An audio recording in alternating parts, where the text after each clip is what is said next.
पिल्लास दुःख भारी भोळे रडे स्वतःशी भावंड ना विचारी सांगेल ते कुणासे. जेते तयास टोची डावी उगाच धाक होते कुरूप वेडे पिल्लू तया देत.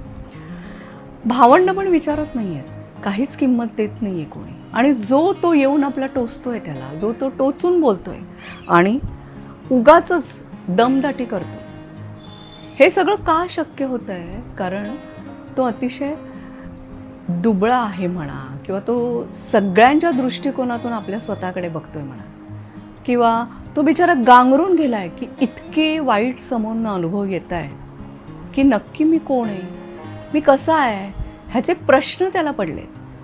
आणि त्यामुळे त्याला स्वतःविषयी लाज वाटते, स्वतःविषयी कमीपणा वाटतोय.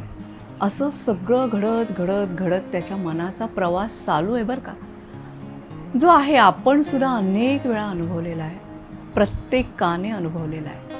आणि मग शेवटचं कडवं मात्र टर्निंग पॉईंट आहे.